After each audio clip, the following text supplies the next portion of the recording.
Uma boa noite para todos e todas, sejam todos bem-vindos, todas bem-vindas nessa noite fria, porém calorosa, carolosa entre nós aqui. A Irene está aqui, vocês veem apenas a mãozinha dela. Boa noite.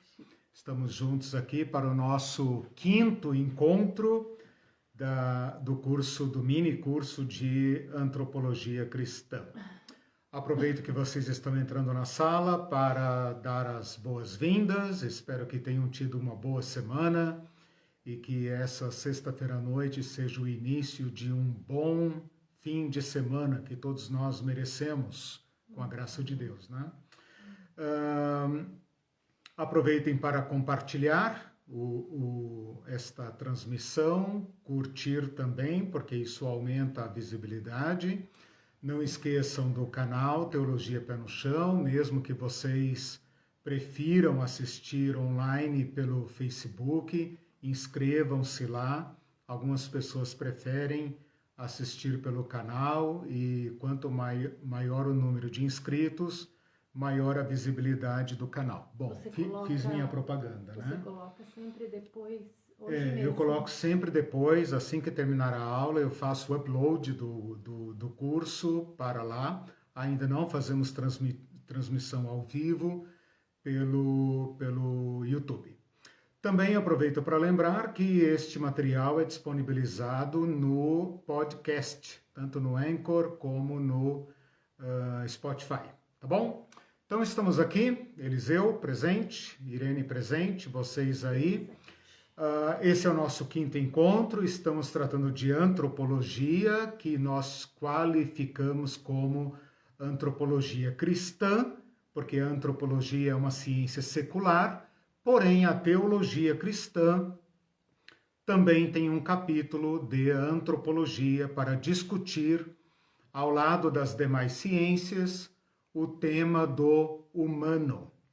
Esse tema é amplo, e nós fizemos então um recorte que eu poderia chamar de natureza humana ou a constituição do ser humano. Na primeira aula eu apresentei o problema, apresentei os principais termos que a antropologia cristã usa para falar do ser humano, apontei os erros e as suas consequências e desde então estamos desenvolvendo essa temática. Na segunda aula eu coloquei o tema da imagem de Deus, o humano como imagem de Deus, como sendo o pano de fundo, o ponto de partida para falarmos da natureza humana. Na terceira aula falei sobre alma, nefesh, psique. Na quarta aula falamos sobre ruach e pneuma, grego e hebraico e grego, respectivamente. E hoje, então, o nosso tema é corpo. Corpo, alma, espírito. Fechou aí a tricotomia. Não tem tricotomia. Nós somos um corpo animado, um corpo com alma, um corpo e alma, e somos uma alma encarnada.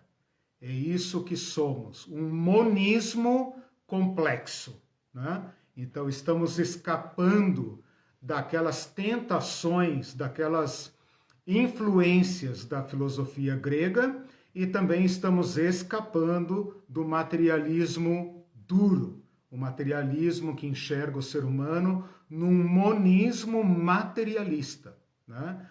Há também quem enxerga o ser humano como um monismo espiritualista. Nós estamos contornando estas teses alternativas para nos firmarmos num ponto de vista bíblico que é a tendência mais moderna da teologia bíblica. A teologia bíblica, durante séculos, ou até por mais de 1000 anos, absorveu a influência grega e trabalhou esta temática sob o ponto de vista do dualismo. Dualismo no sentido de matéria e uma parte espiritual, que pode ser alma e espírito, ou apenas alma como sinônimo de espírito, vice-versa. Mas um dualismo de matéria e espírito. O que eu estou apresentando para vocês é uma nova incursão da teologia, no sentido de resgatar um ponto de vista mais coerente com as Escrituras, cuja mentalidade é hebraica e não conhece ou não assimila o dualismo grego. Por isso é tão importante esse exercício que nós estamos fazendo e nós não temos alternativa a não ser fazê-lo dessa forma como estamos fazendo. Caso contrário, a gente pode considerar que as nossas crenças a respeito do humano são bíblicas, quando na verdade elas estão contaminadas, afetadas por correntes milenares que foram entrando na nossa teologia pelo contato natural da nossa fé com as outras culturas. Bom, feita esta então a introdução para vocês sentirem o clima do nosso curso hoje, eu quero falar hoje então do corpo humano, obviamente do ponto de vista teológico. Assim como algumas ciências se debruçam sobre o humano, assim como algumas ciências se debruçam sobre a psique humana, as doenças da mente, da alma, embora o mundo moderno não saiba muito bem o que é alma. E assim como as religiões, quase todas, adotam a linguagem da espiritualidade, embora esse conceito também seja um tanto difuso, não se sabe exatamente o que significa, o mesmo ocorre naturalmente, muito mais até do que em relação à alma e espírito, em relação ao corpo humano. O corpo humano é objeto de algumas ciências, né, ciências médicas principalmente, biológicas, bioética, diversas ciências que se debruçam sobre o corpo humano e têm chegado a resultados impressionantes, né? A um ponto de se fazer cirurgias delicadíssimas com grande sucesso, né? Sem falar nos transplantes, nas terapias. Então, o corpo humano hoje é quase que um objeto de estudo dominado, controlado, só que não, né? Porque nós continuamos sendo ainda um desafio para essas ciências, na medida em que algumas doenças ou algumas particularidades do nosso corpo dialogam com essa nossa dimensão na qual a ciência tem dificuldade de entrar, né, de tratar. Bom, é claro então que todas essas ciências tratam do corpo humano e eu então estou aqui como teólogo, né, não como cientista, como teólogo, para falar do corpo humano da perspectiva da teologia cristã, do Antigo Testamento e do Novo Testamento. Então vamos lá, a aula vai ser dividida em duas partes, uma parte para falar sobre o Antigo Testamento, outra parte para falar sobre o Novo Testamento, trabalhando estas palavrinhas, que a Irene já pode colocar aí, que é basar, como se fosse a nossa palavra bazar, né, mas com S, e o S em hebraico tem som de S, não de Z, basar, né, ok? Bassar, um S só. Bassar, com um R só no final, basar. Um S só. Eu acho que a pronúncia é bassar, né? Mas eu não vou me obrigar aqui a uma pronúncia complicada. E a palavra em grego, nós vamos ter que desdobrar em duas, depois eu chego lá, tá? Só tô dando o mapeamento do curso. Na segunda parte, nós vamos estudar a terminologia grega e eu serei obrigado, então, a usar duas palavras que são sarx. Mas isso vai ser depois, não? Depois, mas se quiser anotar, S-A-R-X, sarx, como se fosse a palavra sax, né? Com um R aí no meio, então, sarx, e a palavra soma, tá? Essas palavras eu já usei lá na primeira aula. Então, esse é o vocabulário que nós vamos trabalhar aqui. Eu vou tentar, primeiro, informar vocês com esses dados da pesquisa e deixar então as considerações mais para o final, e vocês mesmos conseguirão elaborar conclusões muito importantes ao final desta aula, ok? Então vamos lá, Antigo Testamento, primeiro termo, Basar. Esta palavra ocorre 273 vezes no Antigo Testamento, Basar.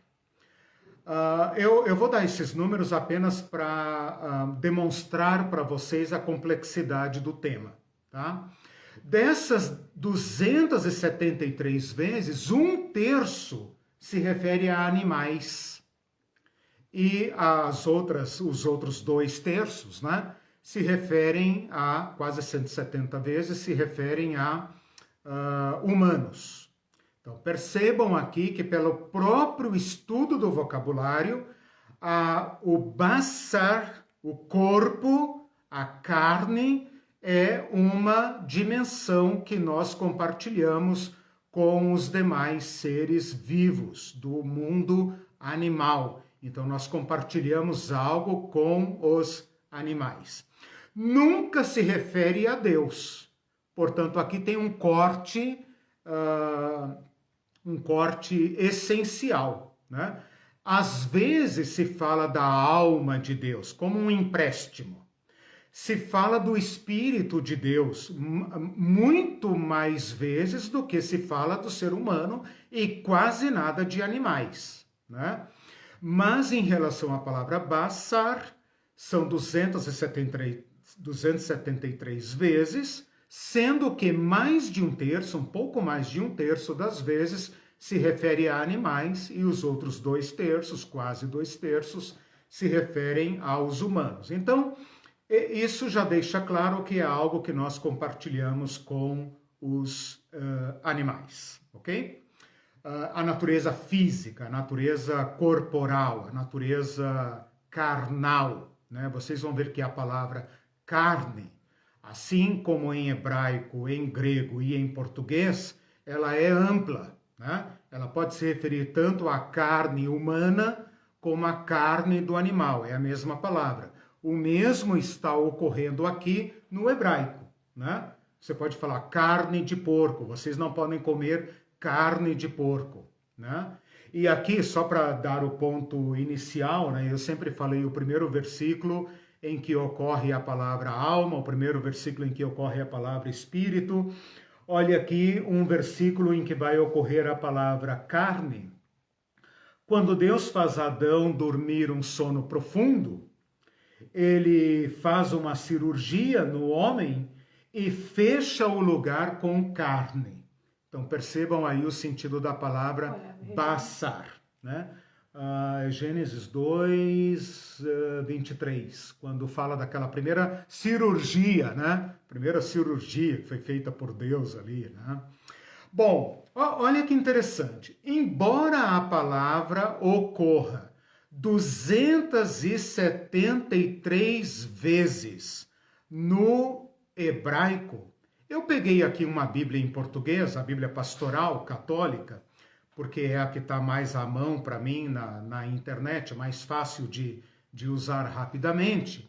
Excluí os livros apócrifos, né, que pertencem apenas ao cânon da Bíblia Católica e não ao nosso, e contei 67 vezes a palavra corpo. Então, de 273 vezes que a palavra basar ocorre no Antigo Testamento, apenas 67 vezes ela é traduzida como corpo em português. Eu poderia fazer, depois eu faço isso, quantas vezes ela é traduzida como carne. Então você já percebe aqui que a palavra basar pode ser traduzida como carne ou como corpo. Por quê?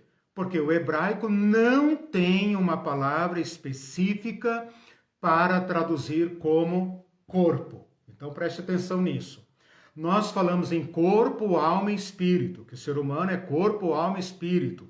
Tricotomia, né? O hebraico praticamente não tem uma palavra específica para se referir a corpo. A maioria das vezes em que, ou quase a absoluta, total das vezes, em que é traduzido como corpo, por trás está a palavra carne. Então, ao invés de falar corpo humano, o original vai dizer quase que sempre carne humana, a sua carne, tá? Então, isso já é um detalhe interessante sobre como o hebraico apresenta primeiro o ser humano feito do pó da terra, alma vivente, Deus sopra nele a sua ruach, e depois então ele vai falar do ser humano como carne, mas quase nunca vai usar, ou porque não tem, né, uma palavra como corpo. Tem uma outra palavra minoritária, que você também anote aí, que é she'er, S-H-E-E-R, she'er, que é quase que sinônimo de basar. Eu estou colocando aqui apenas para você entender a limitação, a restrição do idioma hebraico. Então, a palavra basar é quase que a principal, e she'er é a palavra, então, minoritária, eu estou pronunciando assim como se escreve.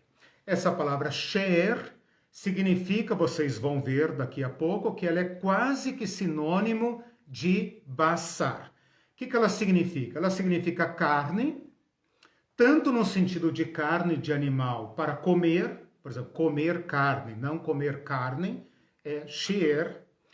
Ela significa corpo, no sentido de que corpo é feito de carne, na nossa língua também é assim, né? Carne. No sentido de parentesco, tipo, você é da mesma carne que eu, mesmo sangue, mesma carne, né?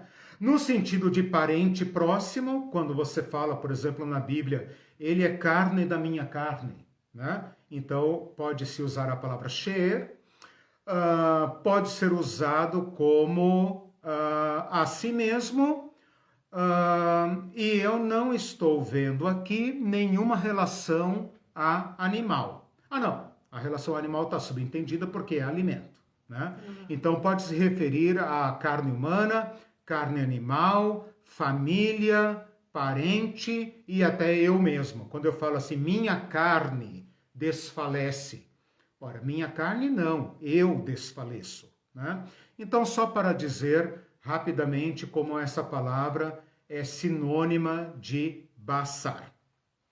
Ela ocorre apenas 16 vezes. Então, se basar ocorre 273 vezes, essa ocorre apenas 16 vezes no Antigo Testamento, então é uma palavra minoritária. Quando o salmista fala, ainda que a minha carne e o meu coração desfaleçam, ele está usando a palavra she'er. Ainda que a minha carne, ou seja, eu, né, e o meu coração, ele vai falar, eu vou dar aula sobre coração na próxima aula. Eu, minha carne e meu coração. Não é para dividir o ser humano e falar, então a carne e eu o coração. Ou então a carne sim, o coração não. Não é essa a ideia. A ideia é um paralelismo. Eu me desfaleço, mas Deus é a fortaleza do meu coração, né? Mas uma evidência de que essas palavras são sinônimas é que ambas serão traduzidas por sarx no grego. Então, quando nós fizermos a tradução do Antigo Testamento hebraico para o Novo Testamento grego, né? Ou o próprio Antigo Testamento do hebraico para o grego, melhor dizendo, não o Novo Testamento, o Antigo Testamento do hebraico para o grego, a palavra usada para traduzir ambas é sarx. Então, o sentido global dela é carne, tanto no sentido estrito literal, como nesse sentido figurado mais expansivo. Segundo um dicionário clássico da língua hebraica, Strong, James Strong, que você encontra aí até na internet, é uma ferramenta boa para ter à mão, para quem quer ter um estudo um pouco mais aprofundado. Eu vou dar aqui alguns significados que ele dá para a palavra basar. Carne, no sentido de corpo, tá? Então, em vez de falar meu corpo, o hebraico diz minha carne, tá? É o modo hebraico de dizer. Pode se referir a pessoas ou animais. Então, estou me repetindo aqui, né, para fixar isso. Assim como nós falamos carne humana, carne bovina, carne suína, o hebraico também usa uma palavra só para se referir ao humano e ao animal. Pode significar, olha que interessante isso, eufemisticamente ao órgão sexual. Então, por exemplo, o prepúcio da sua carne, né? Carne ali é no sentido do órgão sexual masculino. Pode significar também o órgão sexual feminino. O Levítico vai falar corrimento da sua basar, da sua carne. Então, esta palavra pode ser usada nesse sentido da parte, né? Tanto do corpo, como órgãos do corpo, como o corpo todo. Pode ser usada no sentido de parentesco, se você está familiarizado com o Antigo Testamento, você conhece essa expressão. Por exemplo, quando os irmãos de José querem matá-lo, né? Os irmãos de José decidem matá-lo porque têm raiva dele. Um mais velho lá tem um lampejo de humanidade e ele fala, ele é nossa carne, não vamos fazer mal a ele, é nossa carne. Labão e Jacó também, né? Você é carne da minha carne, osso dos meus ossos, é nosso sangue. Nós também falamos assim de certa forma, né? Quando nós queremos nos referir à família. O termo basar também é usado no sentido de carne, mas destacando a fragilidade. A carne que é perecível, que adoece, que envelhece, que se fere e que por fim se decompõe.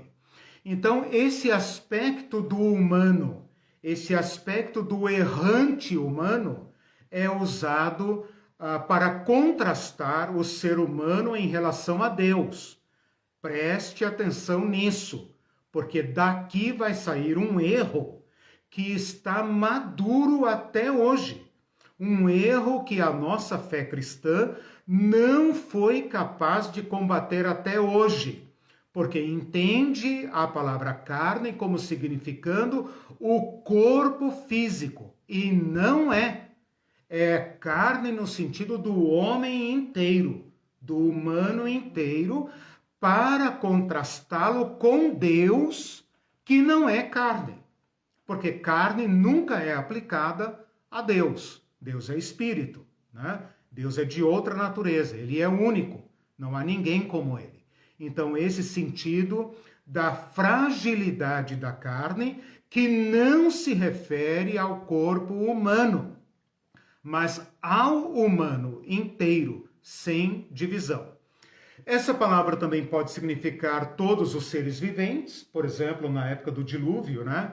Aí pereceu toda a carne, né? Então, humanos e animais, de modo generalizado, todos os animais. E todos os animais e toda a humanidade, tá? Então, eu desdobrei aqui alguns significados, né? Alguns. Vou escolher 4 deles para agora, então, exemplificar. E agora, então, estou me baseando naquele autor que foi sugerido já aqui em aulas passadas, inclusive, né? Nosso irmão Gilberto deu ali o Caminho das Pedras ali, que você pode comprar pelo Kindle, o livro Antropologia do Antigo Testamento, de Hans Walter Wolff. Hans Walter Wolff explora 4 acepções que, de certa forma, nos dão uma noção global do que significa corpo em hebraico. E são esses significados, pode anotar. Carne é o principal sentido, porque nós estamos falando em hebraico. O sentido de corpo, então na nossa Bíblia em português, basar, vai ser traduzido como corpo algumas vezes, para melhorar o sentido, tá? Então, primeiro sentido, carne. Segundo sentido, corpo. Terceiro sentido, parentesco, família, né? Laços de sangue.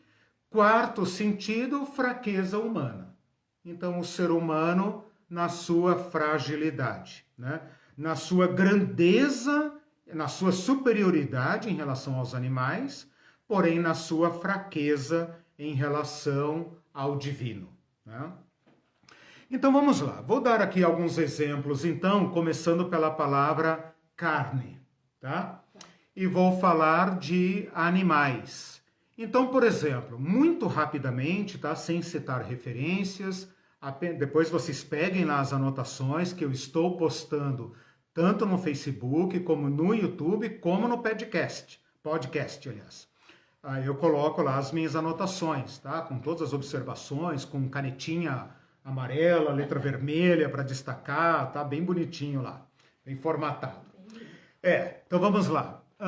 Jó se refere, por exemplo, aos crocodilos, a carne do crocodilo, como baçar do crocodilo. Tanto faz se é abatido para caçar ou animal morto. Então, tanto faz. Em Isaías 22, 13, não precisa anotar, tá?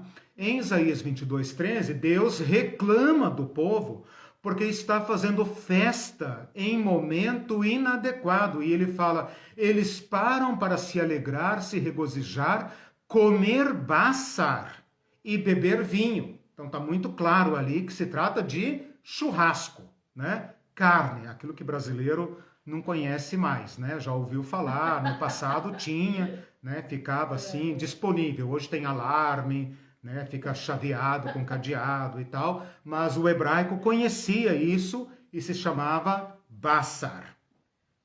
Quando Deus manda codornizes no deserto, eles comeram baçar de codornizes. Baçar de porco era proibido comer, né? Baçar de vacas. Então aqui você tem exemplos de baçar como significando a carne, a matéria do que é feito os organismos vivos, de animais. Agora eu vou dar exemplo de baçar como carne humana. Em Levítico, Deus fala que o povo poderia passar por tragédia tão infame que eles seriam obrigados a comer a baçar de vossos filhos, né? Então, uma fome tão desvairada que eles comeriam a baçar dos seus filhos. Aquele caso que eu já citei, de Deus quando cria a mulher, fecha o lugar com baçar, né? Com carne. Jó, quando Deus dá permissão para o diabo impor doenças, Jó fala, seus ossos e na sua carne, né? Deus fala para Satanás, não toque nos seus ossos e na sua baçar, né? Sua carne. Lamentações, o profeta fala, olha aqui, a minha baçar e a minha pele. Então faz uma diferença entre baçar e pele. Então aqui a palavra baçar significa a parte do corpo, embora ele não tenha uma palavra específica para descrever o todo. Mas nesses casos que eu mencionei, é mais adequado traduzir por carne. Olha que interessante em Jó, essa aqui anota aí, Jó 10, 11. Olha a inteligência desse texto. Porque Jó fala assim, de pele e de carne me revestiste, com ossos e com músculos me trançaste. Eu gosto desse texto porque ele demonstra um conhecimento de anatomia humana, né? Isso aqui parece o Da Vinci lá, né? Quem que eram os caras que dissecavam cadáveres escondidos lá no início da idade moderna, né? Então Jó está usando aqui a palavra baçar como o recheio do seu corpo, porque ele fala de músculos que para nós é carne, né? Fala de ossos, fala da pele e fala da carne, né? Então, claro, a carne aqui pode estar em paralelo com o músculo, mas eu achei muito interessante como ele se refere ao seu corpo, né? Como o seu corpo foi feito, e ele atribui isso a Deus, obviamente. Pode se referir ao órgão sexual masculino, como eu falei no caso da circuncisão, né? A carne, a baçar do seu prepúcio, né? Ou também o órgão sexual feminino, isso aqui já falei. Bom, vamos então ao segundo significado, corpo, tá? Vocês vão perceber que a palavra é a mesma, mas é melhor traduzir por corpo. Mas lembrem vocês que no hebraico a palavra é carne, ok? Nós que traduzimos como corpo para facilitar o nosso entendimento. Então, em Números, ele fala assim, não passará a navalha por todo o seu baçar. Passará a navalha por todo o seu corpo. Tirar todos os pelos do corpo. Jó fala assim, arrepia-se o cabelo do meu baçar. Cabelo do meu corpo, os pelos do meu corpo. Levítico fala assim, pele do seu baçar, pele do seu corpo. Salmos fala assim, os meus ossos estão grudados no meu baçar. Uma linguagem poética para dizer que ele estava esquelético, porque os ossos estavam aparecendo na carne, né, de todo o seu corpo. Os meus ossos estão grudados no meu baçar, né? Grande sofrimento. Outro salmo, Davi falando, não há nada são no meu baçar, não há nada são no meu corpo, quer dizer, estou completamente doente, não há nada são no meu corpo. Prestem atenção que ele não está fazendo uma separação do ser humano em partes. Ele está se referindo a aspectos da sua realidade. Porque não se trata apenas de doença da carne, né? Mas de um abatimento do ser. Vou falar agora do corpo no sentido de pessoa, tá? Espera aí, deixa eu ver se eu estou fazendo um erro aqui. Não, eu falei corpo, né? Corpo, tá. Corpo, mas a melhor tradução aqui da palavra seria pessoa, tá dentro de corpo ainda, tá? Só que eu vou usar a palavra pessoa como a melhor tradução. Aquele caso que eu falei dos irmãos de José, né? Ele é nosso irmão em nossa casa. Desculpa, pulei aqui um item. Deixa eu voltar.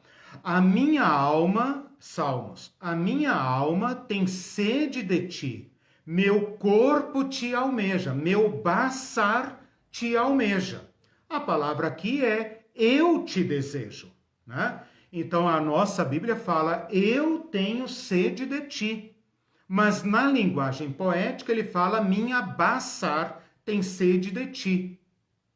Minha alma tem sede de ti. E junto com a alma ele fala, meu corpo te deseja. Ora, meu corpo deseja a Deus? Que sentido tem isso? Na linguagem grega não faz sentido. Porque Deus tem a ver com a minha alma santificada e com o meu espírito. É no meu espírito que eu desejo a Deus. Mas o salmista fala, minha baçar te deseja. Fica parecendo uma linguagem erótica, né? Mas ele quer dizer eu todo, minha baçar, eu te desejo, ó Deus. No Salmo 119 ele fala assim, o medo de ti faz estremecer o meu corpo. Ora, o medo é uma reação meramente física, ou emocional, ou integral. Quando você tem medo ou alegria, é por departamentos que corre a alegria, ou é você todo que sente medo, você todo que sente tristeza? Então, aqui nesse sentido, a palavra baçar significa eu. E eu sou este mono-organismo aqui, sem divisões, né? Bom, vamos agora então para o terceiro sentido, que é o sentido de parentesco. Agora sim, aquele caso dos irmãos de José, que falam, ele é nosso irmão e nosso baçar. Ora, não é pedaço da minha carne, mas no sentido figurado é minha carne, né? Nós somos irmão de sangue, nós dizemos, né? Às vezes um irmão tem um tipo sanguíneo e o outro tem outro. mas no sentido metafórico, nós falamos assim. Neemias, quando o povo está reclamando da pobreza, o povo fala assim: a nossa carne é como a carne dos nossos irmãos. Então, por que nós estamos sendo privados do pão e eles têm pão com fartura? Se nós somos iguais a eles, nosso corpo é igual, nós somos da mesma família, por que nós estamos explorando uns aos outros? Em Gênesis, quando Adão vê Eva pela primeira vez, ele fala: esta é ossos dos meus ossos, baçar da minha baçar. Aqui literalmente, né? Foi tirado da carne dele para fazer a mulher, né? Então ele fala: carne da minha carne. Quando o Levítico estabelece leis de relações sexuais ilícitas, ele fala assim: você não poderá ter relação sexual com a carne da sua carne. Com a carne da sua carne. E aqui é um caso em que o original usa as duas palavras em hebraico. Usa a palavra sher e a palavra basar.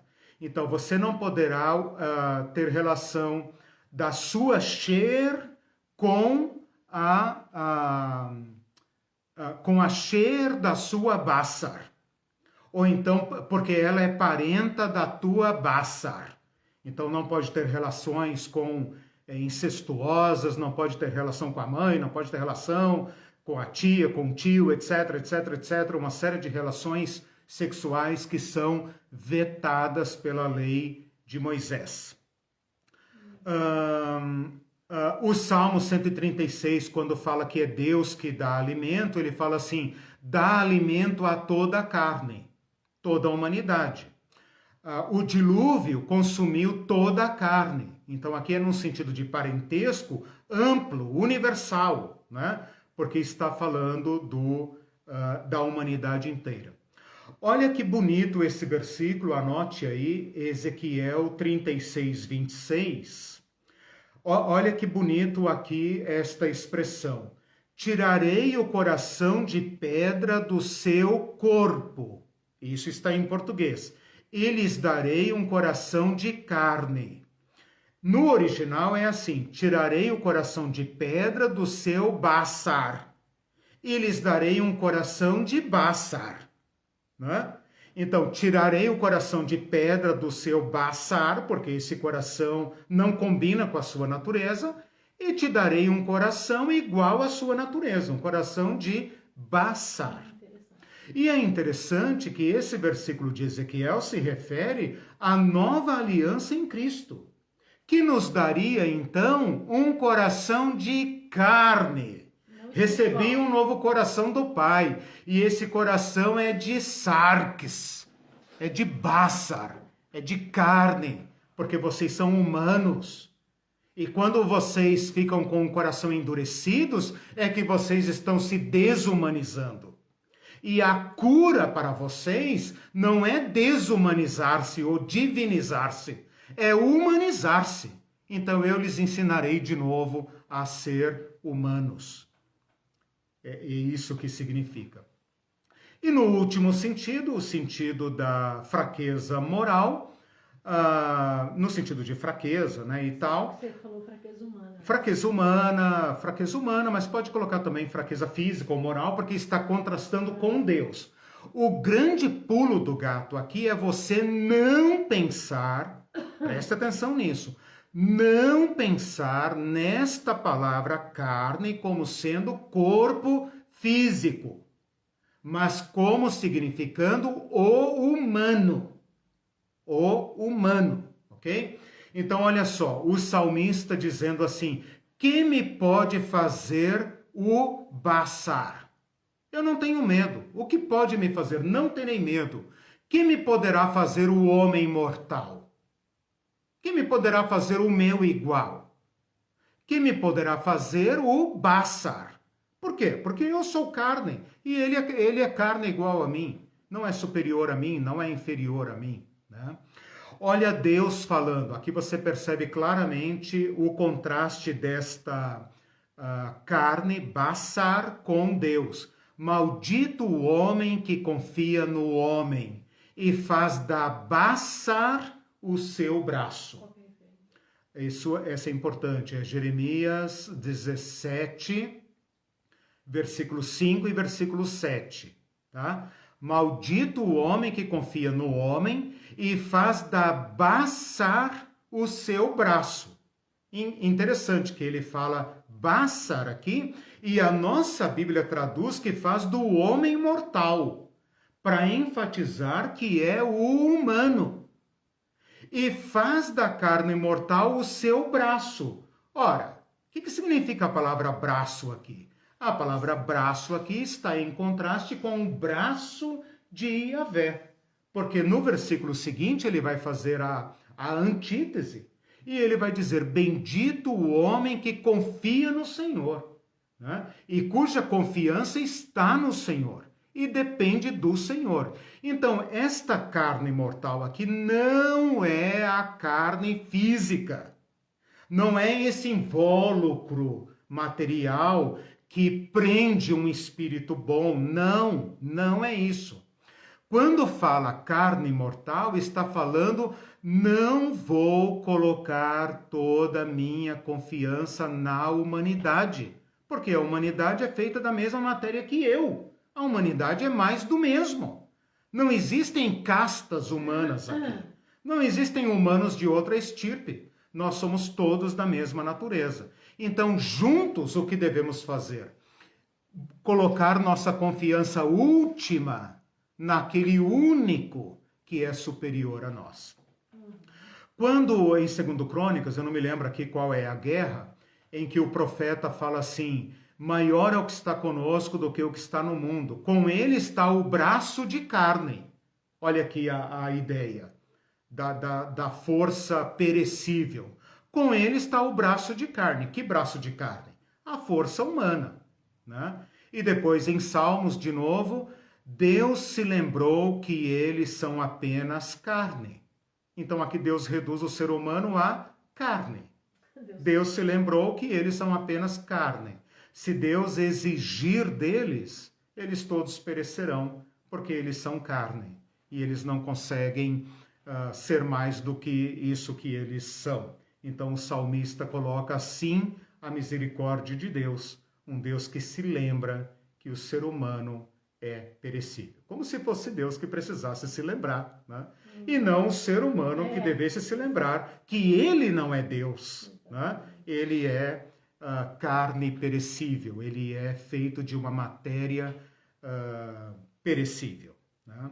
Bom, fechando então esse exercício que nós fizemos, eu coloco aqui algumas considerações que no Antigo Testamento o ser humano, o homem, a mulher, é carne. No pensamento grego, o ser humano tem carne ou tem corpo. Na mentalidade hebraica, o ser humano é corpo. Corpo vivo. É corpo vivo. Portanto, o ser humano é essa integralidade. No pensamento grego, que está entre o Antigo e o Novo Testamento, o ser humano tem corpo. Ele é uma parte, ele é uma fagulha divina, você já deve ter ouvido isso nas suas melhores igrejas, né? Os melhores pregadores, que nós carregamos em nós uma fagulha divina, né? Isso não é bíblico, isso é pensamento grego, né? Como se a nossa carne, carne mesmo, carne no sentido de físico, a nossa physis, né? O nosso corpo biológico, fosse uma gaiola dentro do qual estivesse presa o nosso pobre espírito, que anseia pelos anjos do céu quando largará esta carcaça aqui, né? E irá para o mundo dos deuses, né? Percebam a profundidade com que a heresia grega entrou na nossa mentalidade. Porque nós não somos hebreus, nós somos de cultura ocidental grega, grega-romana. No Antigo Testamento, o ser humano todo é transitório e frágil. No pensamento grego, o corpo é perecível, mas a alma é imortal. Então a alma é superior ao corpo. O corpo é o que nos prende nesse mundo decaído. A alma anseia libertar-se deste corpo perecível, deste corpo corruptível e migrar para o mundo dos deuses. Nada disso ocorre no pensamento do Antigo Testamento. O que eu mostrei para vocês até agora é o ser humano se entende como esta maravilha que veio das mãos de Deus, que o seu sopro é frágil, que sua alma é frágil, que ele é frágil e que tudo nele perece. Vocês vão ver quando eu aplicar esse conhecimento à matéria da morte, a angústia que o hebreu tem da morte não é para se comparar com o modo, como é que eu poderia dizer, o modo blasé com que o grego encara a morte. A morte para ele é uma amiga. Ele só não pode antecipar-se a ela, ele não pode suicidar-se. Mas a morte para ele é, ufa, chegou a minha hora de largar isso aqui. Leia a morte de Sócrates, né? Ele morre fazendo discursos filosóficos, né? Nada de um Jesus angustiado até a morte, arfando de dor e de angústia por causa da morte. Então são mentalidades completamente diferentes. Para os gregos, a morte é uma amiga. Me faz um favor de me libertar desta gaiola e deixar o meu espírito dos deuses migrar para o mundo fantástico de Nárnia. Não, de Nárnia não, desculpa. Das ideias de Platão.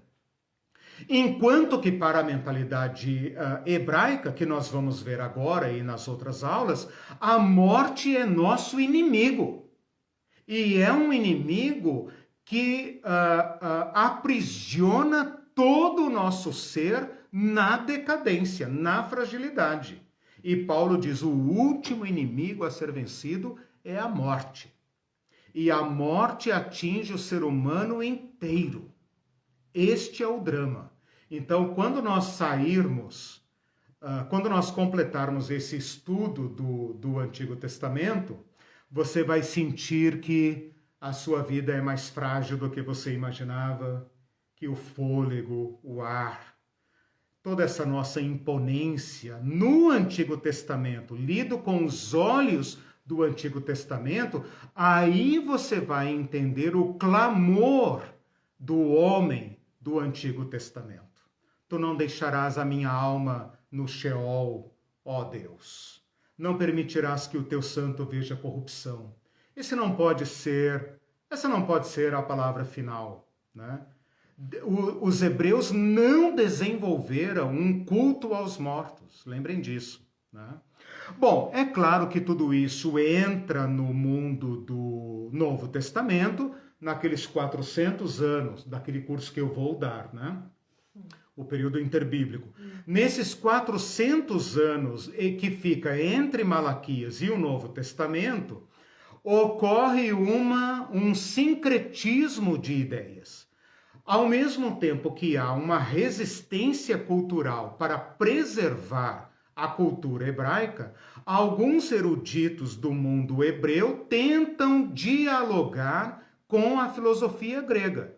E então você vai perceber, se você ler os livros apócrifos, que só tem na Bíblia católica, não tem na Bíblia protestante, mas se você ler certos livros apócrifos, como por exemplo Sabedoria, você vai perceber que eles começam a pensar no espírito e na alma como sendo bons e no corpo como sendo mal, né? Então, por exemplo, Filon, que é um sábio mais ou menos contemporâneo de Jesus, ele trata o corpo como se fosse um fardo, ele trata o corpo como se fosse um caixão da alma, a sepultura da alma, né? Que impede a pessoa de ter comunhão com Deus. Então, como é que a pessoa tem comunhão com Deus? machucando o corpo, flagelação. Flagelação não é muito o costume hebreu, né? É mais dos pagãos. Mas como que os hebreus fazem isso? Praticando jejuns, né? Privando a carne de todos os prazeres. Por quê? Porque ela é nossa inimiga, né? Para libertar a alma, porque a alma é pura. A alma é que vai ao encontro de Deus. O corpo é que incita o ser humano ao pecado. E a alma não quer pecar, mas ela é escrava do corpo.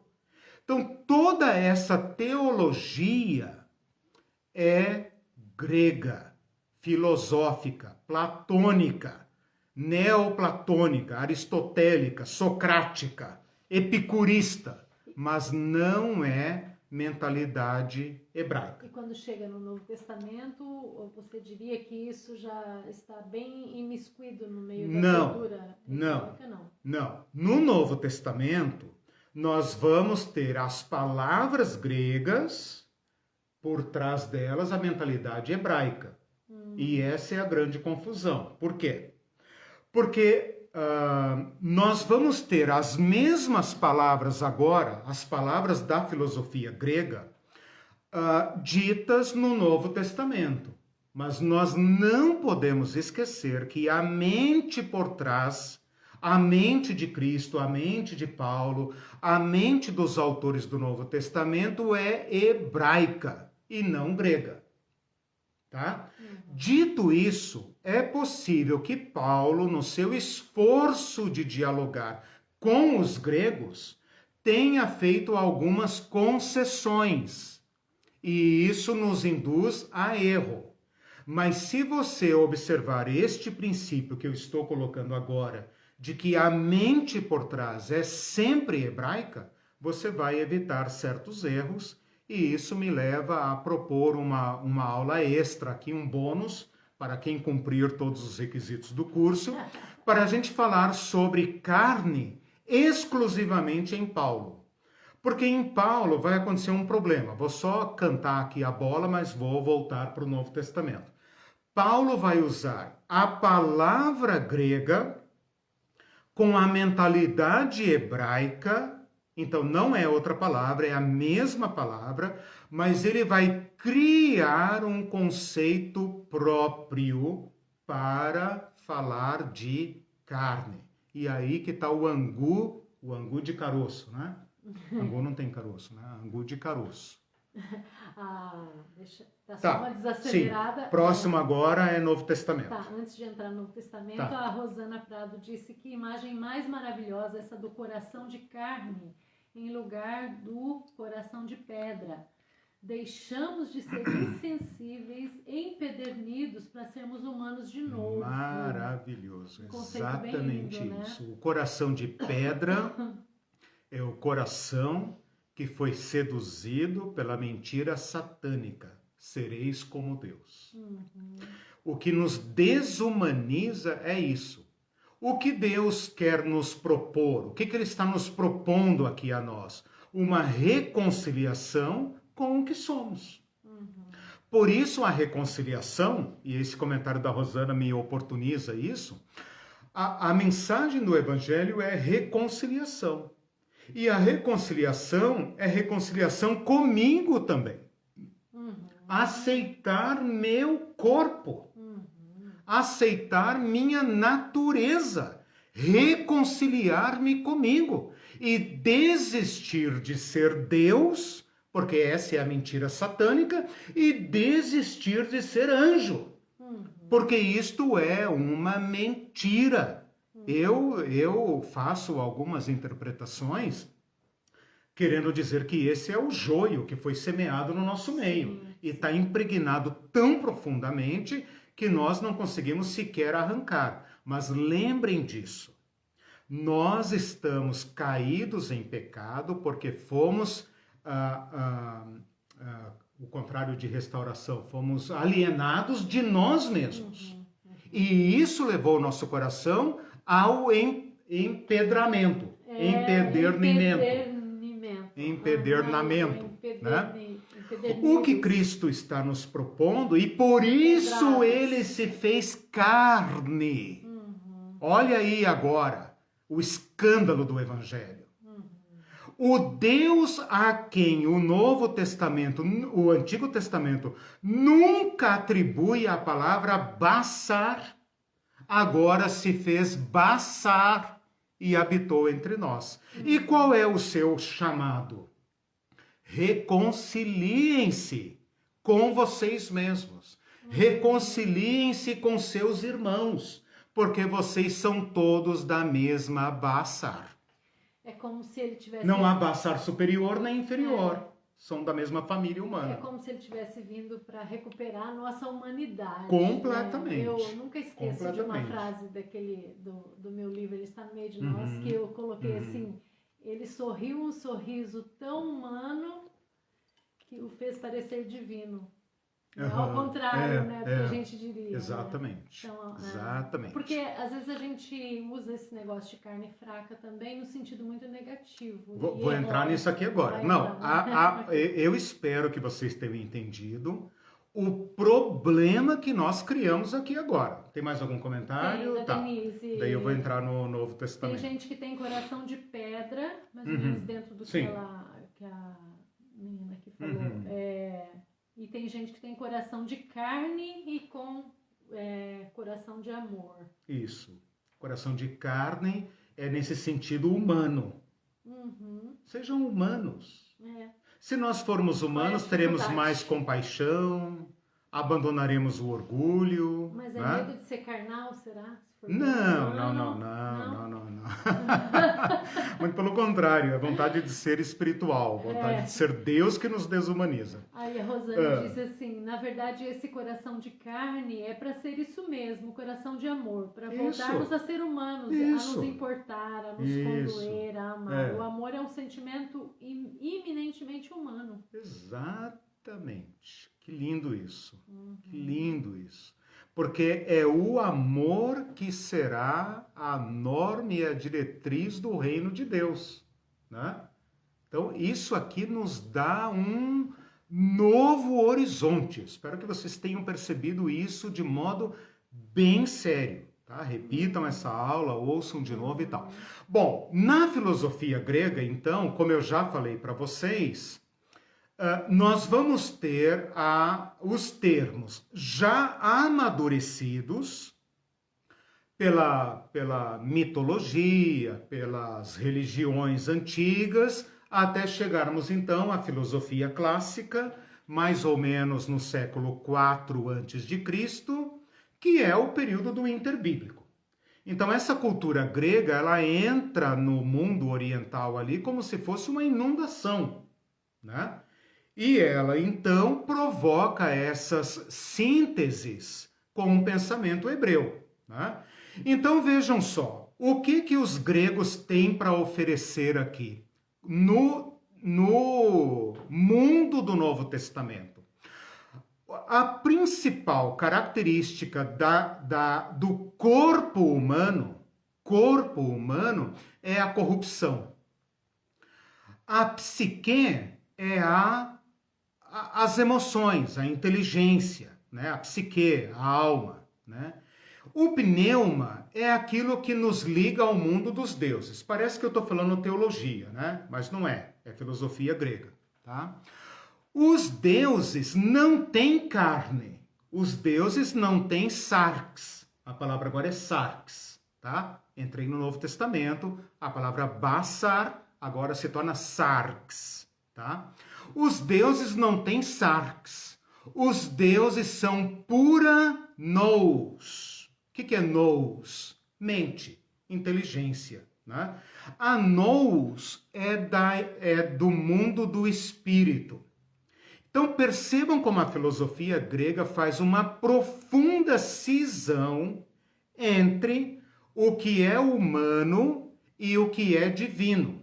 E o ser humano tem um componente divino e um componente terreno. E aí está a caca, né? O ser humano, qual é o grande objetivo do ser humano? preparar-se para esse encontro com o divino, preparar-se para esta caminhada espiritual, para essa espiritualidade gnóstica, né, que nos liberta desse mundo das coisas, das sombras, para o mundo das ideias, para o mundo perfeito, para o mundo da perfeição, para o mundo da pureza. O mundo dos deuses é o mundo do conhecimento, da episteme, de onde nós tiramos a palavra epistemologia. E é também o mundo da logos. Você já percebeu a encrenca, né? É o mundo da logos, é o mundo da inteligência. Então os gregos colocavam no universo, no mundo dos deuses, a suprema inteligência, a suprema lógica. E eles davam a isso o nome de logos. E o João, o apóstolo João, lá no seu prólogo, como chama o primeiro capítulo do seu evangelho, do quarto evangelho, diz que no princípio era o Logos, e o Logos estava com Deus, e o Logos era Deus. E o Logos criou todas as coisas, inclusive o ser humano. E nada do que existe sem ele se fez. Ele era a luz dos homens, a vida da humanidade. Ele que deu lógica a tudo. Os gregos estão assuntando, até que tudo faz sentido. Se não fosse o versículo 14. E o Logos se fez sarx e habitou entre nós. E nós vimos a sua glória, glória como do unigênito de Deus. Ninguém jamais viu a Deus, versículo 18. Ninguém jamais viu a Deus, mas o Deus unigênito, que está no seio do Pai, não que estava, ou que vai estar, que está no seio do Pai, nos revelou. Como ele o revelou? Em carne. O verbo se fez sarx. Gente, o apóstolo João poderia ter atenuado essa linguagem, poderia ter usado alguns eufemismos, ele poderia ter usado, por exemplo, a palavra antropos, né? Se fez humanidade, se fez humano, se fez homem. Mas o João aqui chutou o pau da barraca. Ele pegou a palavra mais estupenda da filosofia grega, que é logos. Um termo que ainda não tinha seu conteúdo formado. Se você estudar um pouco da origem dessa palavra, talvez tenha alguma aula aí que eu já tenha falado sobre isso, você vai perceber a grandeza dessa palavra. E pega a palavra mais baixa das coisas que existem, aquelas que os gregos anseiam abandonar, esta carcaça, né? Como se fosse um casulo que prende, né? A borboleta, etc. E une nisso e fala, esse é o Cristo. Esse é o Cristo. E esta é a glória. E vocês estão procurando o quê? Subir no Olimpo? Esmorrar seu corpo? Vocês estão querendo transcender? Mas o Deus desceu. E nele nos chama a reconciliação. A reconciliação com ele, que nos criou. A reconciliação conosco mesmo. A reconciliação com o nosso próximo. O Dietrich Bonhoeffer tem uma frase que abriu meus olhos para isso. Que Cristo medeia, não pode falar media, né, professor? Que Cristo medeia as relações todas. A gente costuma pensar em Cristo como mediador da nossa comunhão com Deus. Nós, protestantes, adoramos isso, né? Eu e Deus, e Cristo aqui no meio, não tem Nossa Senhora, não tem nada, né? O único mediador entre Deus e os homens. Mas Cristo é também o mediador entre mim e o meu próximo. Porque ele se colocou na sarx do meu próximo. Então, todas as nossas relações são mediadas por esse logos sárquicos, esse logos encarnado, que se fez carne, não se vestiu de um corpo humano para parecer humano, fez-se carne. Fez-se carne. Fez a si mesmo humano. Não há paralelo na história das religiões de um Deus que tenha descido. Todos os deuses querem subir, eles se matam, fazem guerras horrorosas lá em cima, porque eles querem subir. E os seres humanos, seduzidos por eles, também querem subir. Mas o nosso Deus desceu e desceu e desceu ao ponto mais baixo. Encarnou tudo o que somos, não apenas nosso corpo físico, encarnou nossa realidade humana.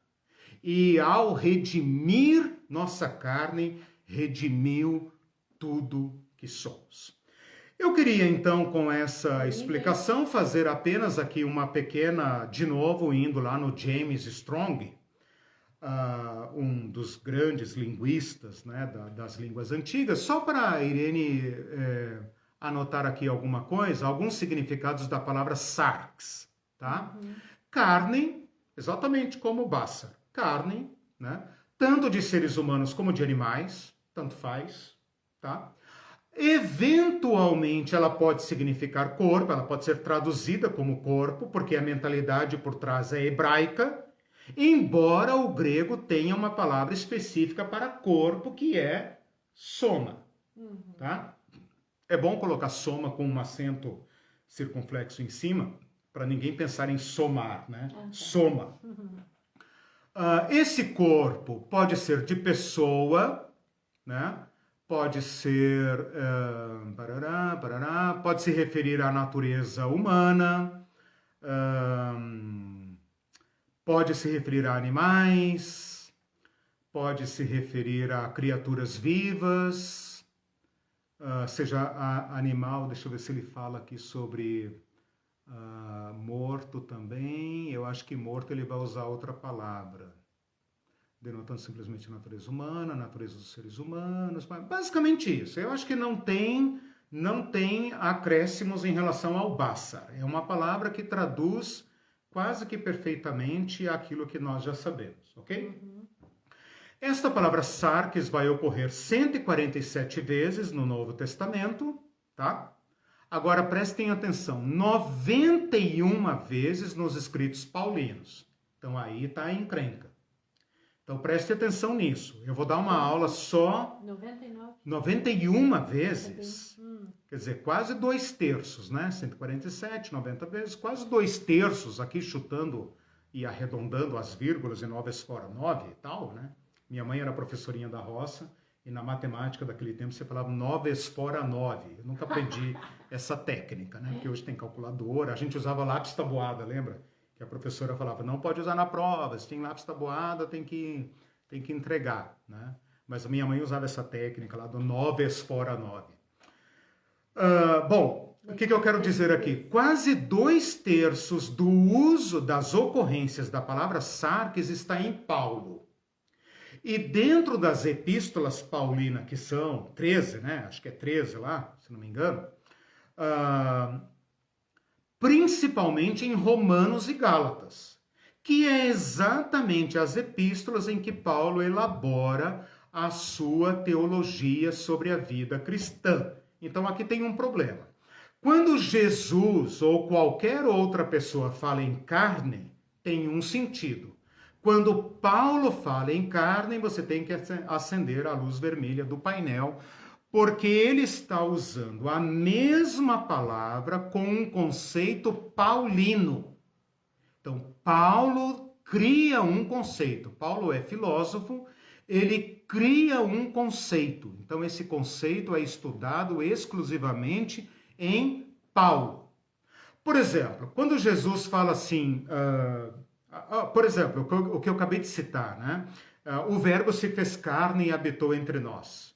Não é o mesmo sentido de quando Paulo fala assim, obras da carne. Entende? Não posso falar dessas coisas com vocês porque vocês são carnais. Claro que eu sou carnal. Queria que eu fosse o quê? Angélico? Evangélico? Não, evangélico nós somos. espiritual, fantasmagórico, góstico. O que você queria que a gente fosse? Nós somos carnais, ora bolas. Então tem que tomar muito cuidado, porque Paulo vai usar a palavra sarx com um sentido próprio, é um glossário paulino, tá? Então eu não vou tratar disso aqui agora, porque isso dá pano para manga. Vamos apenas pegar esses conceitos mais básicos, 147 vezes, então sobra aí para nós umas 50 e pouquinhas, né? 50 e poucas palavras. Então tá, olha só, o próprio Paulo, quando está falando sobre ressurreição, lá em 1 Coríntios 15, ele fala assim, nem toda a carne é a mesma. Porque tem a carne humana, tem a carne do peixe, é diferente, né? Então, nós também dizemos carne vermelha, carne branca, etc, etc. Está falando de carne, né? No sentido de corpo. Então, essa foi o sentido de carne, tá? Tô sendo bem econômico aqui. No sentido de corpo. Quando ele fala, por exemplo, que lhe foi dado um espinho na carne. Ora, que carne? Seu corpo, né? Alguma doença, alguma coisa ele teve. Então, um espinho no corpo, né? Porque ele não está especificando nenhum órgão, nenhuma parte específica. Então, a gente poderia dizer aqui, embora a nossa Bíblia traduza como carne, né? Um espinho na carne, essa carne aqui tem sentido de corpo humano. Em outro lugar, ele também fala de enfermidade na carne. Mas é uma enfermidade física. Nós não diríamos assim, minha carne está doente. Não, meu corpo, né? Se é uma doença física, obviamente, né? Quando em Coríntios ele fala assim, nossa sarx não teve descanso. Ora, mas o cansaço não é apenas físico, né? O sofrimento, a angústia, a preocupação é você inteiro, né? Então, nossa sarx não teve descanso, nosso ser, né? Angústias na carne. Angústias na carne. Ele fala de Jesus no corpo da sua carne. Aqui é interessante, Colossenses 1:22, porque ele fala no corpo da sua carne, soma da sua sarx. Corpo da sua carne. No grego é soma da sua sarx, no corpo da sua carne. Corresponde ao corpo físico.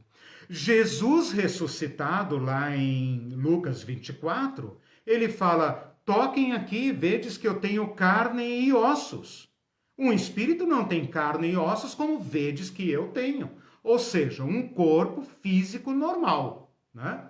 Um corpo humano normal. Jesus ressuscitado não é fantasmagórico. Jesus ressuscitado não levita, anda no caminho de Emaús.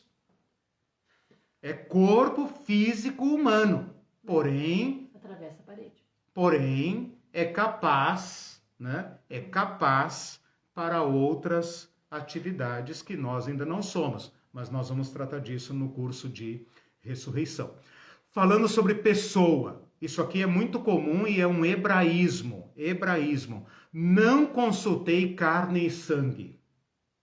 Não consultei carne e sangue. Carne e sangue aqui significa pessoas e família, né? Pode colocar junto. Não consultei carne e sangue.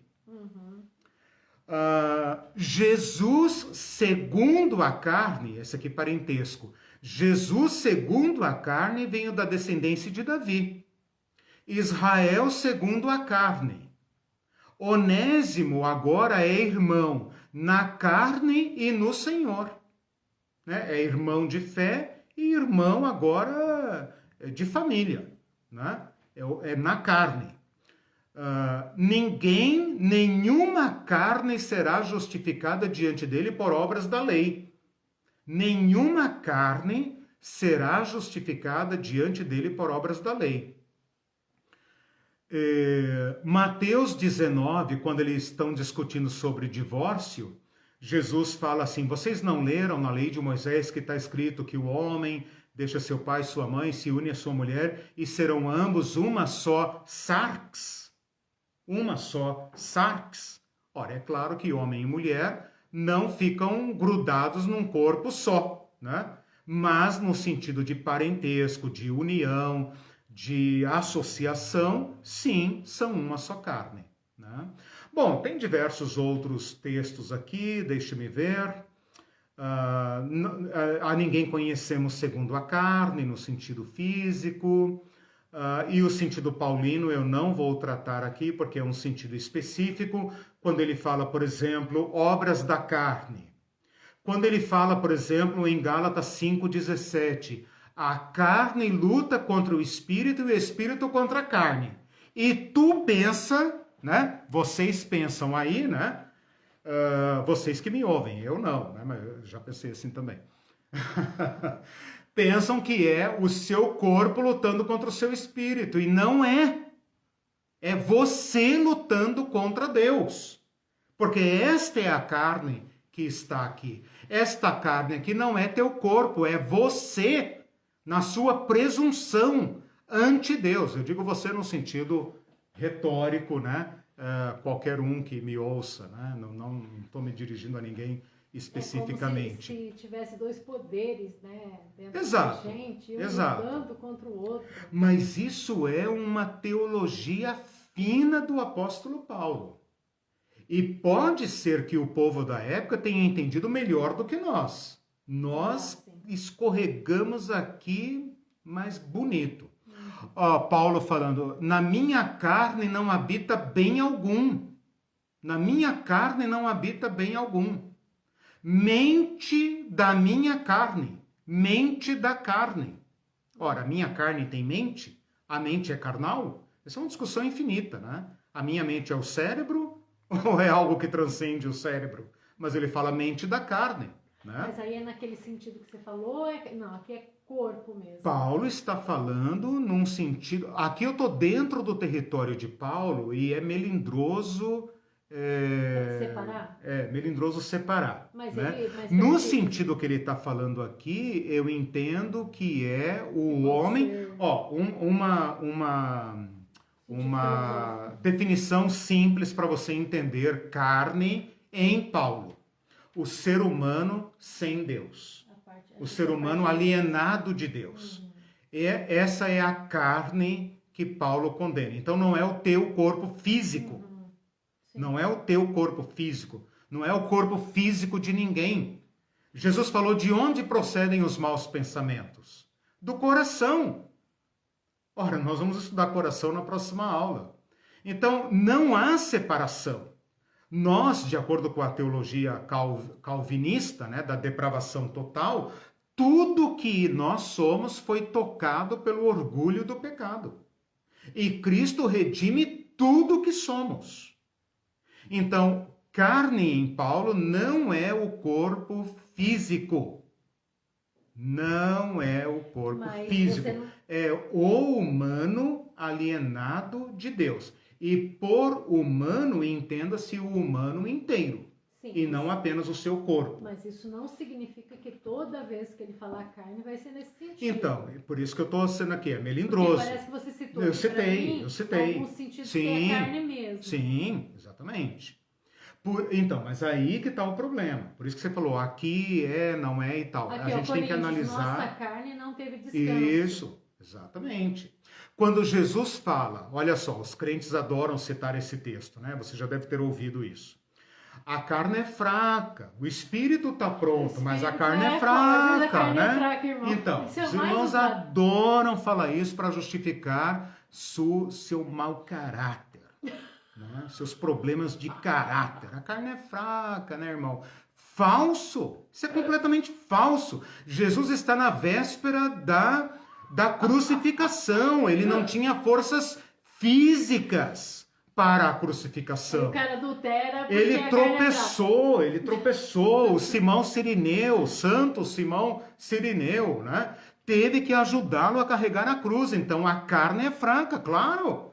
Vai você trabalhar aí 7 dias por semana, etc. Dobrar turno e tal, para você ver se a tua carne, teu corpo físico não decai, não adoece.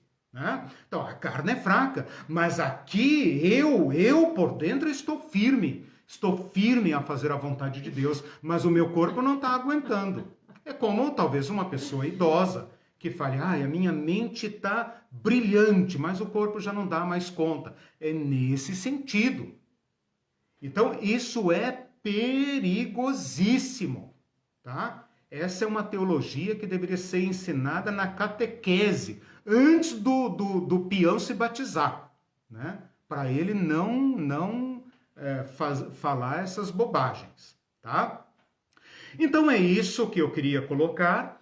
A gente tem que tomar muito cuidado com o sentido paulino. Então, assim, se você lê a palavra carne em Paulo, cuidado, né?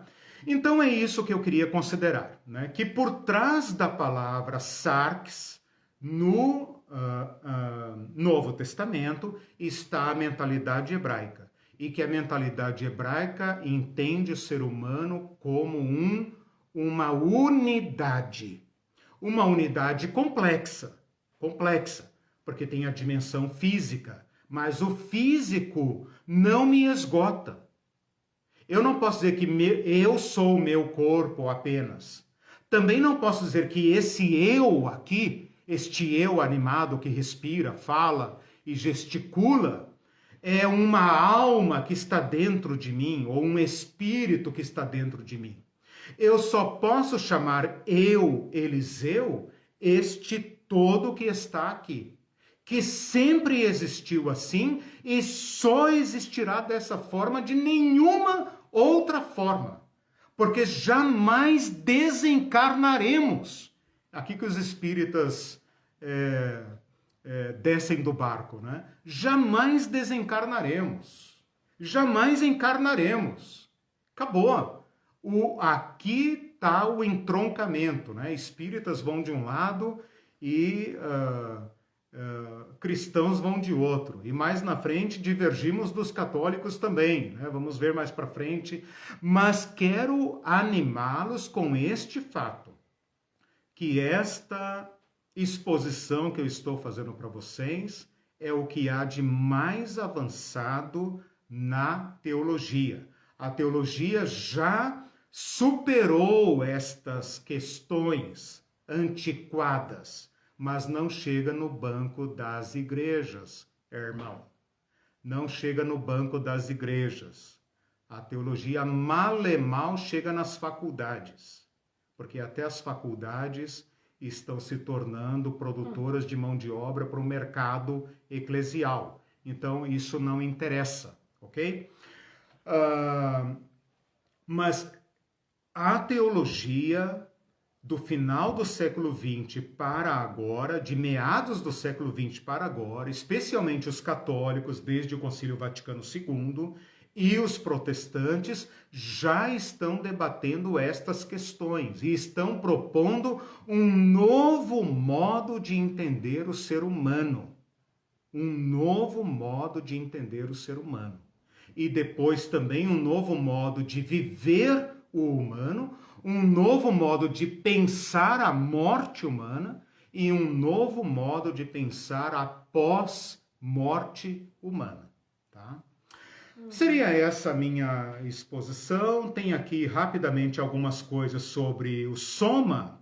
O soma como eu falei para vocês, o grego tem uma palavra específica para o corpo, que é soma, né? Essa é uma palavra menos problemática, ela vai aparecer, né? Pode significar o corpo vivo, o corpo morto, o ser humano inteiro, a pessoa. Paulo fala, por exemplo, vosso espírito, alma e corpo, né? Aí os tricotomistas vão lá e cortam o ser humano em pedaços. Não, é só uma maneira pleonástica de dizer o ser humano inteiro, tá? O vosso corpo é santuário de Deus, então está falando do corpo, né? O ser humano não possui soma, ele é soma, ele é corpo, tá?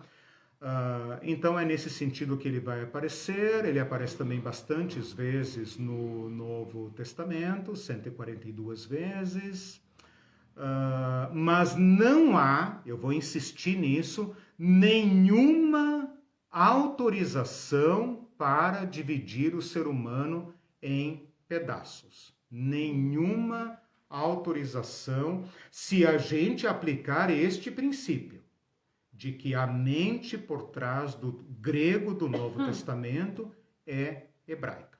Bom, eu espero que vocês tenham entendido o valor intrínseco do corpo humano, do humano que somos, que não há nenhuma superioridade em relação do espírito humano em relação ao corpo humano, né? Que nós somos uma integralidade. E como Cristo encarnou-se, ele redimiu tudo que somos. Portanto, tudo que somos pode ser santo. Os prazeres humanos, os prazeres sexuais, os apetites, todas as nossas necessidades e habilidades fisiológicas, naturais, são redimidos em Cristo. Por isso Paulo vai dizer, cada um possua o seu corpo de modo santo. Claro. Isso é espiritual. Isso é espiritual. Exatamente. Exatamente. O que é o homem espiritual, então? Só para completar aquela ideia, né? O carnal é o homem alienado de Deus. O que é o espiritual, então? O homem em comunhão com Deus. O humano em comunhão com Deus. Né? Sim. Que foi restaurado. Os crentes têm, assim, às vezes uma teologia meio fundo de quintal, que diz assim, não, o ímpio, o não cristão, não tem espírito. O espírito dele está morto e tal. Tudo bobagem. Tudo bobagem. Né? Não existe ser humano sem espírito. Né? Agora, existem pessoas que vivem uma vida como se ele fosse Deus. Né? Então, nesta pessoa, é a relação com Deus que está inativada por rebeldia do ser humano. Né? Mas se o ser humano entender que ele é humano, reconciliar-se com o humano, e obrigatoriamente reconciliar-se com seu igual, porque se eu me reconheço humano, sou obrigado a olhar no rosto do meu próximo e dizer, meu irmão. Os crentes detestam isso, eles pensam, você é criatura, você não é da família, você é criatura, sai pra lá. Você não é criatura, você não é da minha igreja, eu sou filho, você é não sei o quê.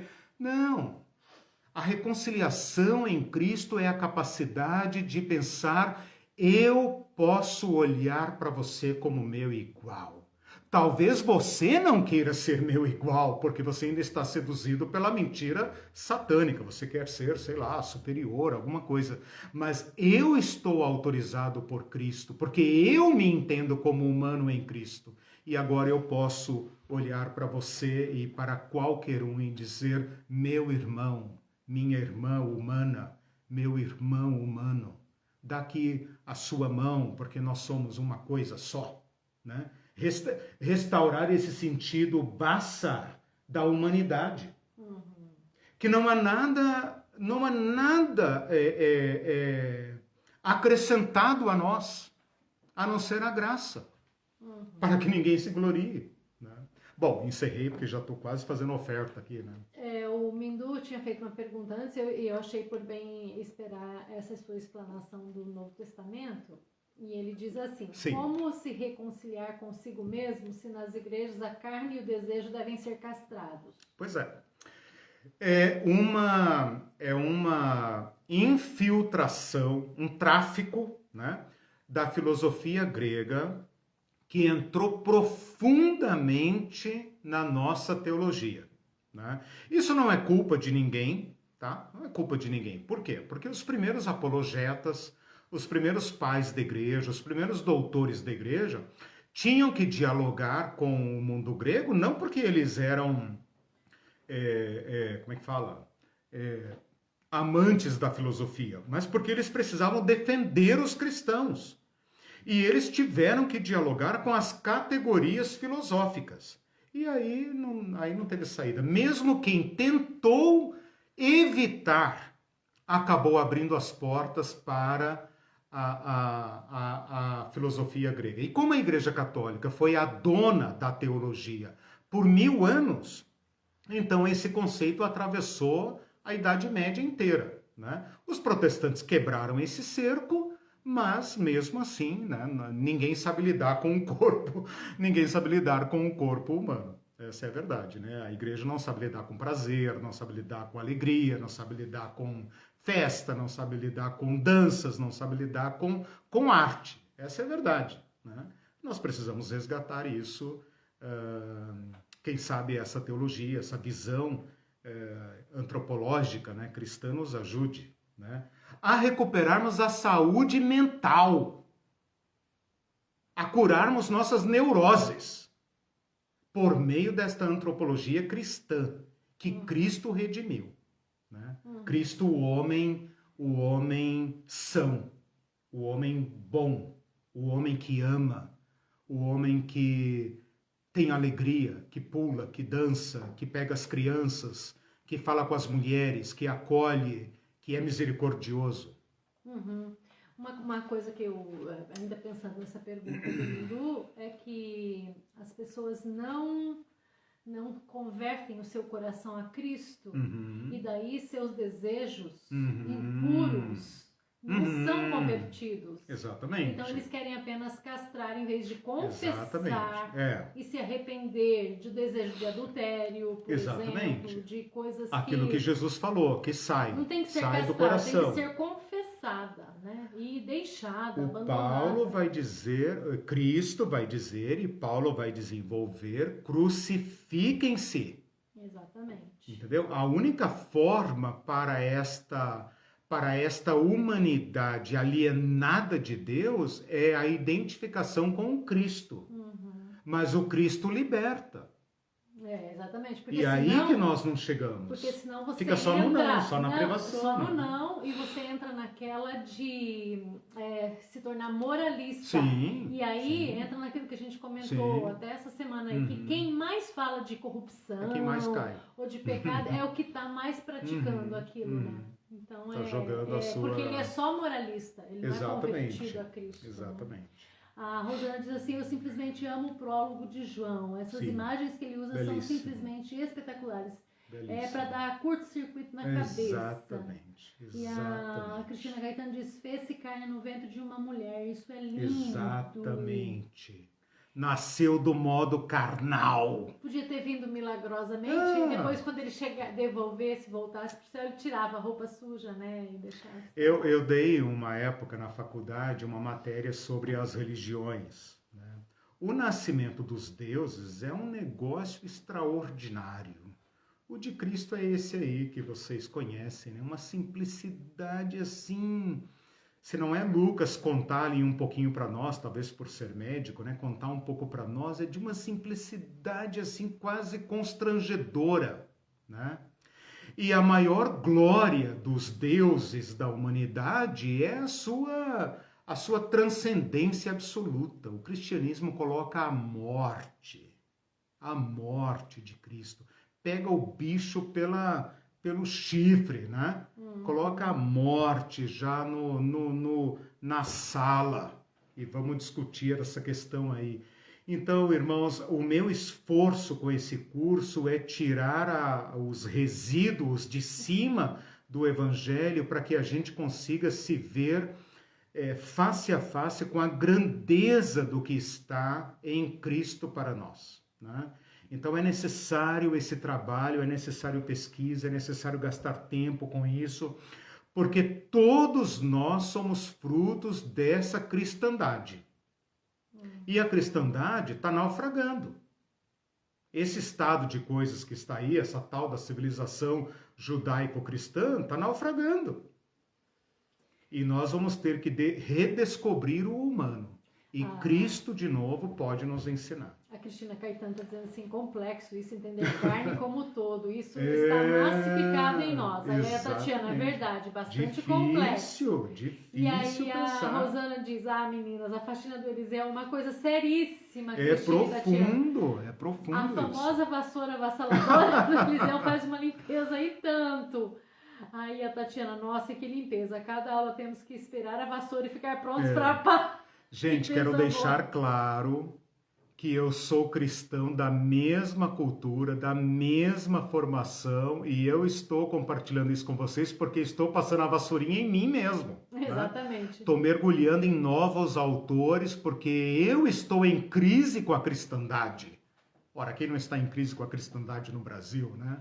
Só quem está do outro lado, né? Só quem se aliou com Roma, né? Com Roma, que eu digo no sentido imperial, né? Com a casta que nos mata. Né? Mas eu estou fazendo a limpeza em mim também, tá? Então, eu não sou nenhum puro que estou limpando os outros. Nós somos companheiros de caminhada. A Cristina disse, não fica pedra sobre pedra, é ótimo. Amém. E a Tatiana disse, sempre quis entender esse a carne é fraca, que clareza, Exatamente. Magnífico. Aí a Cláudia disse, pronto, agora a gente quer ler, depois você indica então para Cláudia nos comentários. Vou dar uma aula bônus, né, que não estava prevista, mas é muito importante, só para a gente tratar dessa questão de carne e espírito, né, em Paulo. Porque Paulo bagunça a nossa cabeça. Porque ele vai falar do homem carnal, o homem espiritual, e aí vira uma salada só, né? Nós precisamos superar isso. Ana Mar diz assim, cada dia fico mais encantada com sua forma de ensino. Muita clareza, muito didático. E a Denise Tadinha falou, eu aprendi tudo errado sobre a carne. Todos nós, irmã. Eu fui enganada nisso também. Todos nós. Ai, a Tatiana, você não é a única. E a Ana Mar diz assim, realmente na igreja nada disso é ensinado a fundo, muita manipulação para controle das pessoas. Exato. Para que conhecimento fica mais fácil manipular o que não se conhece, né? Isso que essa coisa que nos preside hoje, preside o Brasil hoje, deturpou, blasfemou, né, a verdade liberta, né, na boca de quem ama de fato a verdade, ela continua sendo verdade. Né? Esse cara que nos governa aí fala isso contra si próprio, né? Tá plantando juízo contra ele mesmo. Eu fico com raiva porque ele deturpa o versículo. Né? Mas lembrem, meus irmãos, se o Filho nos libertar, verdadeiramente sereis livres. Né? E a verdade nos liberta. E é isso que nós estamos fazendo aqui, buscando revelação, buscando luz, né? Para viver. Mais uns comentáriozinhos aqui. A Ruth Brito diz assim, e como se dicotomia e tricotomia já não fosse dividir demais o humano, nós cristãos ainda falamos em áreas. Fulano é convertido, mas tal área da vida dele ainda não foi entregue a Deus, etc. Isso é possível ser reconciliado parcialmente com Cristo? Isso gera tanto problema, né? Tanta confusão, né? Não é justo. Né? Mas não é possível, né? Ela está dizendo, é possível ser reconciliado parcialmente? Não, né? De forma nenhuma. Reconciliou. Isso abre um mercado gigantesco para os gurus evangélicos, né? Porque daí você tem que libertar a mente, libertar a memória, libertar a cura interior, parará, essa coisa toda, e tome livro, e seminário, e retiro, e etc e tal. E paga aqui, falso. Paga lá, investe. Falso. O Mindu diz assim, tá aí um bom nome para igreja ou seminário, Logos Sarx. Logos Sarx. Sacou? A Tatiana diz, com esse entendimento de humano, percebo que a sociedade hoje está distante e não entende o que é ser humano, pois onde há o estereótipo de cor e todos os tipos de preconceitos estão distantes do real sentido do que é ser humano. Temos mais pessoas desumanas do que propriamente seres humanos. Sim. O nome tá o racismo é uma doença nascida nesse território, do coração de pedra. Né? É a recusa de ser humano e olhar o próximo como humano igual a nós, né? Igual a si. Né?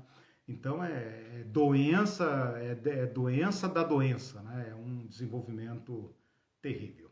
O último, aqui a Cláudia Fuentes falou de ler, mas é o meu poema. Eu falei que eu tinha escrito um poema claro, sobre eu ia João falar, 1, esqueci. João 1, né? Poema de João, mas você tem um livro também, né? O livro, tem que anunciar ali o livro da Irene. Sim, mas esse é um poema sobre um prólogo. Tá ok. Eu vou colocar aqui depois. Sim, colocamos. Gente, eu vou colocar. Compartilhamos. Então é isso, meus irmãos, paremos por aqui. A Irene não quer aparecer hoje, já está com espinha na testa. Nós nos vemos no domingo, tá bom? Até lá no curso Jesus e a Política. Deus abençoe vocês. Beijão. Tchau.